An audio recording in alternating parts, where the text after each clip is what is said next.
बलूचिस्तान, जो अब तक एक पाकिस्तान का सबसे बड़ा और सबसे अशांत प्रांत माना जाता रहा, वहां के राष्ट्रवादी नेताओं ने अब खुलकर पाकिस्तान से अलग होने का ऐलान कर दिया। बलूच नेता मीर यार बलूच ने हाल ही में सोशल मीडिया पर यह घोषणा करते हुए बताया कि बलूचिस्तान अब एक स्वतंत्र देश है और उन्होंने इसे रिपब्लिक ऑफ बलूचिस्तान का नाम दिया।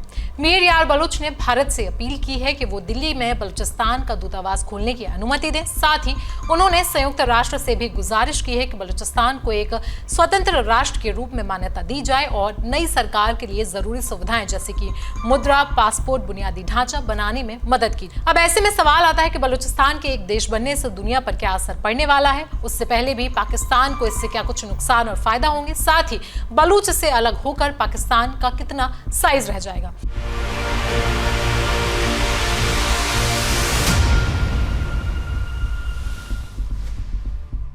ऐसे में ये सारी बातें हम जानेंगे विस्तार से इस वीडियो में। नमस्कार, मैं हूं आयुषी और आप देख रहे हैं जनसत्ता।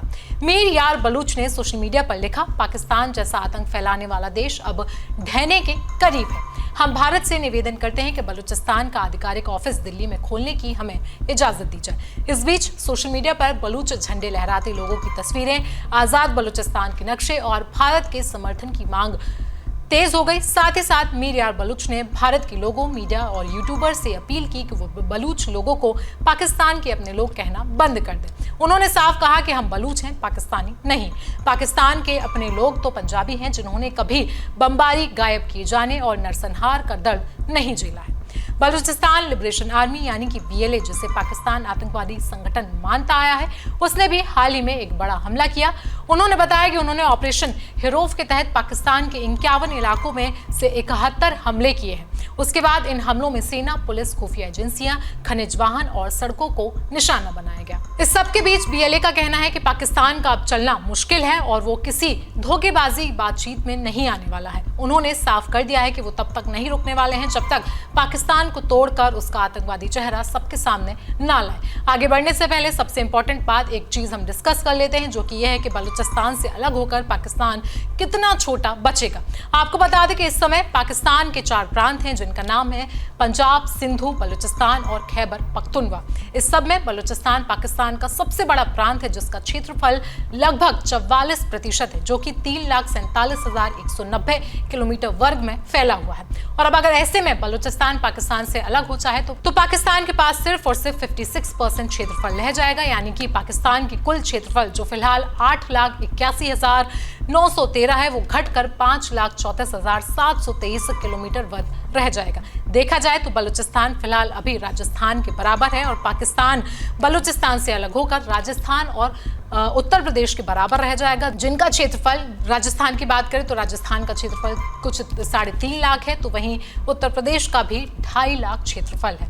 आपको बता दें कि पाकिस्तान अगर बलूचिस्तान से अलग होता है तो जैसा कि हम राजस्थान और उत्तर प्रदेश को मिलाएंगे तो उतना ही क्षेत्रफल पाकिस्तान का होगा, जो कि बेहद कम है। इतिहास की बात करें तो बलूचिस्तान पहले कलात रियाद का हिस्सा था, जिसे 1948 में पाकिस्तान से मिला दिया गया। तभी से यहाँ पर आज़ादी की मांग उठती रही और कई बार विद्रोह हो चुके हैं। हर बार पाकिस्तानी फौज ने सख्ती से दबाने की कोशिश की, लेकिन नतीजा यही हुआ कि आंदोलन और भी ज्यादा भड़कते गए। बलूचिस्तान में मानवाधिकारों का उल्लंघन एक बहुत बड़ा मुद्दा रहा। यहाँ के लोगों को जबरदस्ती गायब किया गया, फर्जी एनकाउंटर में मारा गया और तो और आम जनता को हमेशा डर के साये में जीना पड़ा। हाल ही में बलूचिस्तान के एक मशहूर रैली ड्राइवर तारिक बलूच की संदिग्ध हालत में हत्या कर दी गई थी, जिसे किल एंड डंप नीति से जोड़ा गया। इससे लोगों का गुस्सा और भी ज्यादा भड़क गया। बलूचिस्तान की अहमियत इसलिए भी है क्योंकि यहाँ पर ग्वादर पोर्ट है, जो कि चीन पाकिस्तान इकोनॉमिक कॉरिडोर यानी कि CPEC का हिस्सा है। चीन ने यहाँ अरबों डॉलर का निवेश किया, लेकिन स्थानीय लोगों को इससे कोई फायदा नहीं हुआ। उल्टा उनकी अपनी जमीन से उन्हें बेदखल कर दिया गया और तो और विकास के नाम पर सिर्फ और सिर्फ बाहरी लोगों को फायदा हुआ। बलूच विद्रोही गुटों ने कई बार इस पोर्ट और वहां काम कर रहे चीनी इंजीनियरों को निशाना बनाकर उन पर हमला करने की कोशिश की। पिछले कुछ हफ्तों में भी मीर यार बलोच और बाकी बलोच कार्यकर्ताओं ने भारत से संपर्क और समर्थन की अपील तेज कर दी। मीर यार बलोच ने यह तक कहा कि मुंबई में जिन्ना हाउस का नाम बदलकर बलूचिस्तान हाउस रख दिया जाए ताकि ये भारत की तरफ से एक मजबूत प्रतीकात्मक समर्थन बन सके।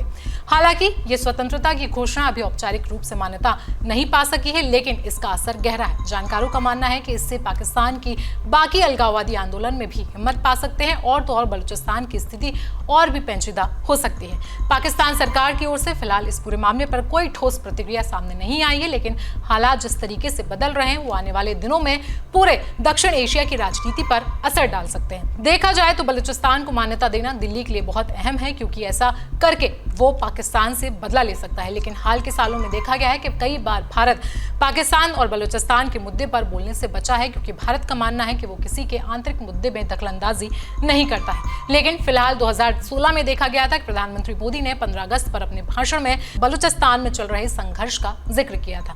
अब ऐसे में भारत और बाकी देश बलूचिस्तान को मान्यता देते हैं या फिर नहीं, ये फिर देखने वाली बात होगी। लेकिन आप इस पूरे मुद्दे पर क्या राय रखते हैं हमें कमेंट सेक्शन में जरूर बताएं। साथ ही साथ देश दुनिया की बाकी खबरों के लिए भी जुड़े रहें जनसत्ता के साथ।